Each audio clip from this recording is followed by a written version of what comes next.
وعباد الرحمن الذين يمشون على الأرض هونا وإذا خاطبهم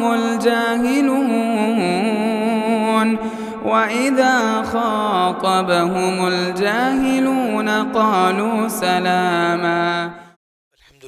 الحمد لله رب العالمين والصلاة والسلام على أشرف الأنبياء والمرسلين وعلى آله وأصحابه أجمعين وعلى من تبعهم بإحسان إلى يوم الدين.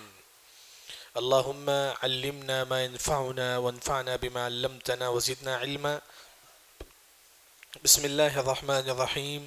والضحى والليل إذا سجى ما ودعك ربك وما قلى. آج انشاءاللہ ہماری تفسیر ہوگی سورۃ الضحیٰ. مشہور سورت ہے، تمام لوگوں کو یاد ہے. والضحیٰ واللیل اذا سجا. سب سے پہلے والضحیٰ قسم ہے. ضحیٰ چاش کا جو وقت ہے اسے بولتی ہیں کہ ضحیٰ، یعنی کہ سورج طلوع ہونے کے 20 منٹ بعد سے لے کر، یعنی کہ اگر سورج 6 بجے طلوع ہوتا ہے 6:20 سے لے کر ظہر سے پہلے تک کا جو وقت ہے اسے بولتی ہیں کہ والضحیٰ. اسے بولتے ہیں کہ والضحیٰ جو چاش کا وقت ہے، جس میں ہم صلاۃ الضحیٰ پڑھتے ہیں، چاش کی نماز پڑھتے ہیں، اس وقت کی اللہ تعالیٰ قسم کھاتے ہیں. والضحیٰ جب اللہ تعالیٰ کسی چیز کی قسم کھاتی ہیں تو کوئی امپورٹنٹ ہے، وہ امپورٹنٹ کی وجہ سے اللہ تعالیٰ قسم کھاتی ہیں. یعنی کہ یہ وہ وقت ہے جس میں انسان جو ہے نا 2 رکعت نماز پڑھے. کون سی نماز ہے؟ صلاۃ الضحیٰ. صلاۃ الضحیٰ جو ہے نا 2 رکعت جو ہے نا انسان اس وقت جو ہے نا نماز پڑھے. اسی وجہ سے اللہ تعالیٰ اس وقت کی اللہ تعالیٰ قسم کھاتے ہیں. اسی طرح دن میں جو ہے نا جیسا کہ 6 بجے سورج طلوع ہوتا ہے تو 6 بجے سورج غروب ہوتا ہے. جو دن میں سب سے افضل وقت چاش کا وقت ہے. دن میں سب سے افضل جو وقت ہے وہ ہے چاش کا وقت ہے. واللیل اذا سجا قسم ہے رات کی اذا سجا جب وہ اندھیرا ہوتا ہے، یعنی کہ رات کا آخری حصہ جو تہجد کا جو وقت ہوتا ہے 3:30 کے بعد سے لے کر سمجھیے رات کا آخری حصہ وہ سب سے افضل وقت ہے. اللہ اس کی قسم کھاتے ہیں، اللہ تعالیٰ اس کی قسم کھاتے ہیں. رات کے آخری حصے کے اللہ تعالیٰ قسم کھاتے ہیں. یعنی کہ جب اللہ تعالیٰ قسم کھاتی ہے تو کوئی نہ کوئی امپورٹنٹ ہے. وہ یہ کہ ہم کیا کریں؟ تہجد پڑھیں. رات کے آخری حصے میں ہم تہجد پڑھیں. یعنی کہ اللہ تعالیٰ چاش کی قسم کھاتے ہیں، پھر رات کی اللہ تعالیٰ قسم کھاتی ہیں، پھر کیا فرماتی ہیں؟ ما ودعک ربک وما قلی. اے محمد تمہارا رب نے تم کو نہیں چھوڑا ہے، نہ ہی تمہارا رب تم سے غصہ ہوا ہے. یعنی کہ اصل یہ صورت کب نازل ہوئی؟ ابو لہب کی جو بیوی ام جمیل وہ کہتی ہے کہ محمد پر وحی نازل نہیں ہو رہی ہے. یعنی کہ 4-5 دن وحی رک گیا تھا. ام جمیل جو ابو لہب کی بیوی ہے وہ کہتی تھی کہ نا محمد پر جو نا وحی نازل نہیں ہو رہا کیونکہ اللہ اس پر غصہ ہو گیا ہے، اس کا رب اس پر غصہ ہو گیا ہے، اس کا رب اسے چھوڑ دیا ہے. اس وجہ سے محمد صلی اللہ علیہ وسلم پر جو نا وحی نازل نہیں ہو رہی ہے. اللہ نے فرمایا کہ ما ودعک ربک، اے محمد تمہارا رب نے تم کو نہیں چھوڑا ہے.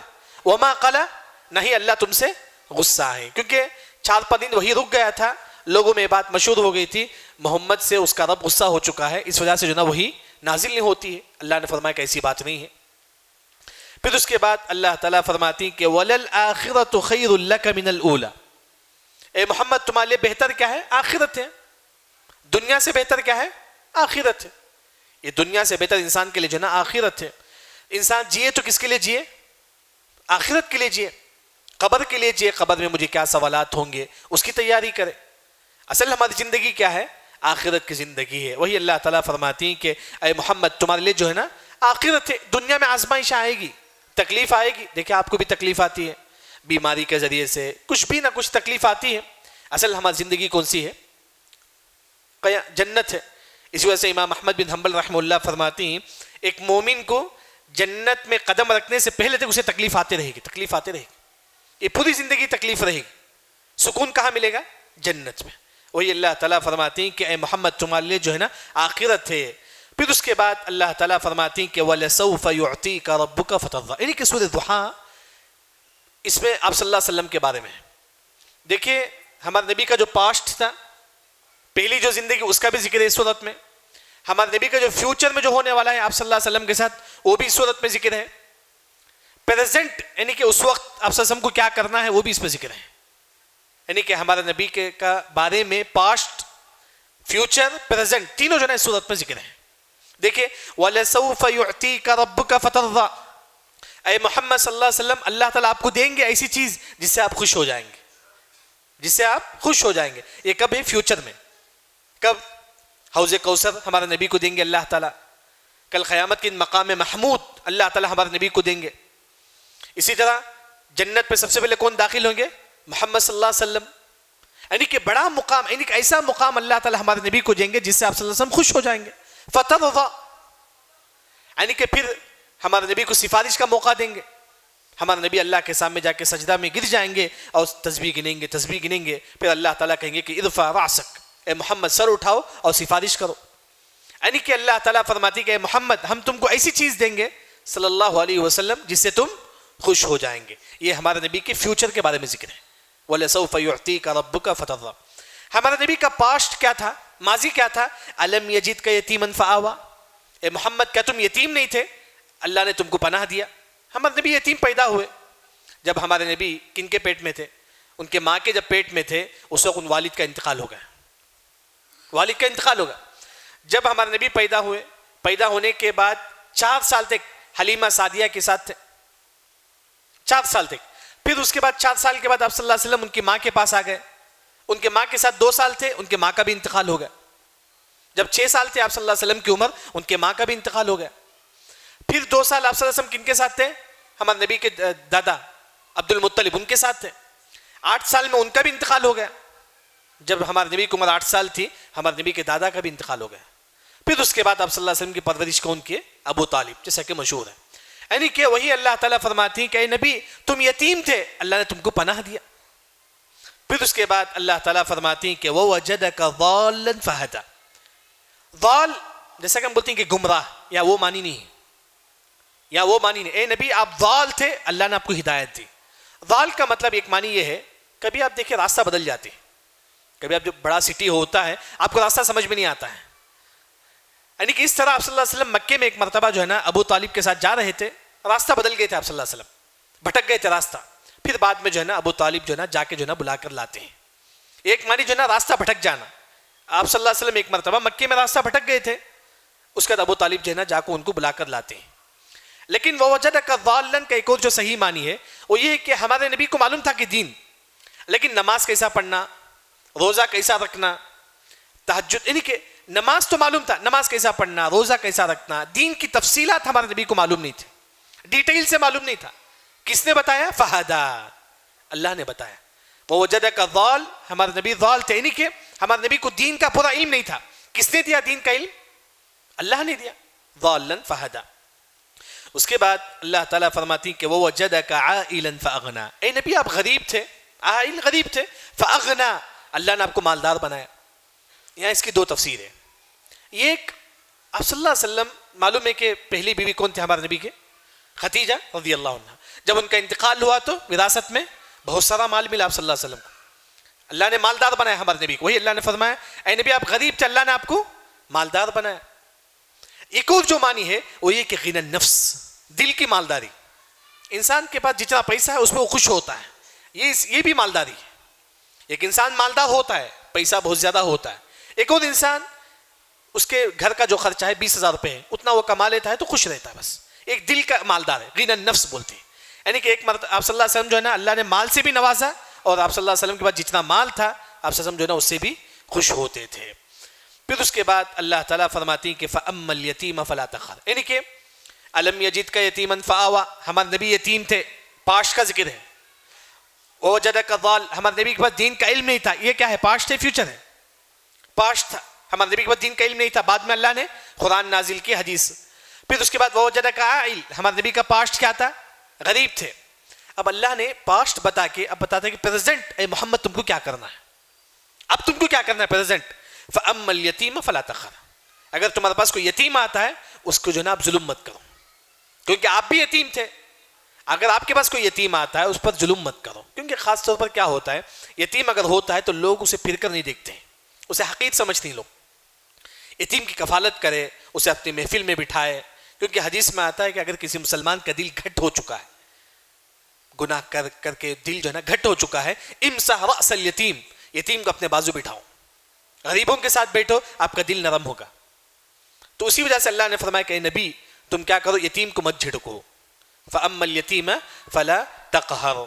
اس کے بعد وَأَمَّا السَّائِلَ فَلَا تَنْهَرْ. سائل مطلب بھیک مانگنے والا، کوئی آپ کے پاس آ کے بھیک مانگتا ہے اسے مت جھڑکو آپ، فَلَا تَنْهَرْ، جاؤ یہاں سے میرے پاس مت آؤ، نہیں مت جھڑکو. اگر آپ کے پاس پیسہ ہے دے دو، نہیں ہے بول دو کہ بھائی نہیں ہے میرے پاس، غصہ مت کرو. فَلَا تَنْهَرْ. کوئی فقیر آپ کے پاس آتا ہے پیسہ مانگنے کے لیے، اس پر غصہ مت کرو. وَأَمَّا السَّائِلَ فَلَا تَنْهَرْ. اس کے بعد اللہ تعالیٰ فرماتے ہیں وَأَمَّا السَّائِلَ کا ایک اور جو معنی ہے دین کا علم کے بارے میں بھیک مانگنے والا. کوئی آپ کے پاس آتا ہے مجھے وہ حدیث بتاؤ، دین کے بارے میں بھیک مانگتا ہے، اگر آپ کو معلوم ہے وہ حدیث تو بتاؤ. یعنی کہ ایک ہوتا ہے کہ ہم بھیک مانگتی کس کی وجہ سے، پیسے کی وجہ سے، ایک اور بھیک دین کی وجہ سے بھی بھیک مانگنا چاہیے، دین کا علم کی وجہ سے بھی جو ہے نا بھیک مانگنا چاہیے. جیسا کہ امام مالک رحمہ اللہ کے بارے میں مشہور ہے کہ وہ جو ہے نا امام نافع ان کے گھر کے دروازے میں بیٹھتے تھے، ان کا انتظار کرتے تھے. امام نافع جب باہر آتے تھے ان کے بعد دین کے مسائل پوچھتے تھے. یعنی کہ اس طرح جو ہے نا دین کے لیے بھی انسان جو ہے نا بھیک مانگے، یعنی کہ علم کے لیے. آخر میں اللہ نے فرمایا کہ وَأَمَّا بِنِعْمَةِ رَبِّكَ فَحَدِّثْ. اے محمد صلی اللہ علیہ وسلم اللہ نے جو نعمت آپ کو دی ہے وہ لوگوں میں بیان کرو. یعنی کہ اللہ نے آپ کو مال دیا ہے، آپ بولتے ہیں کہ الحمدللہ اللہ نے مجھے مال دیا ہے، الحمدللہ، یہ جائز، یہ جائز ہے، فخر نہیں. آپ بولتے ہیں کہ الحمدللہ اللہ نے مجھے مال دیا ہے. لیکن اگر آپ بولتے ہیں کہ اللہ نے مجھے مال دیا ہے، گھمنڈ سے بولتے یہ جائز نہیں، گھمنڈ جائز نہیں. جیسا کہ آپ صلی اللہ علیہ وسلم فرماتی کہ انا سید ولد آدم، میں تمام لوگوں کا سردار ہوں، لا فخر لا فخر لا فخر. آپ صلی اللہ علیہ وسلم فرماتی کہ مجھے فخر نہیں ہے، یعنی کہ میں تمام لوگوں کا سردار ہوں لیکن مجھے فخر نہیں ہے. یعنی کہ آپ کو اللہ نے جو نعمت دی ہے آپ اسے زبان سے بیان کر سکتی ہیں، الحمدللہ میرے پاس گھر ہے. ایک اور نعمت کیسا بیان کریں گے، اللہ نے آپ کو پیسہ دیا ہے تو اچھا کپڑا پہنو، اللہ نے آپ کو پیسہ دیا ہے تو اچھا کپڑا پہنو، یہ بھی نعمت بیان کرنے کے برابر ہے. آپ کے پاس پیسہ ہے پھر بھی آپ اچھا کپڑا نہیں پہنتے ہیں، اچھے سواری پر نہیں بیٹھتی ہیں، تو یہ کون سی بات ہے، نعمت کی ناشکری ہے. یعنی کہ جب اللہ نے آپ کو پیسہ دیا ہے، دولت دی ہے، تو آپ جو ہے نا اچھا کپڑا پہنو، یہ بھی نعمت جو ہے نا بیان کرنے کے برابر ہے. لیکن کن لوگوں کے سامنے ہماری نعمت بیان نہیں کرنا ہے.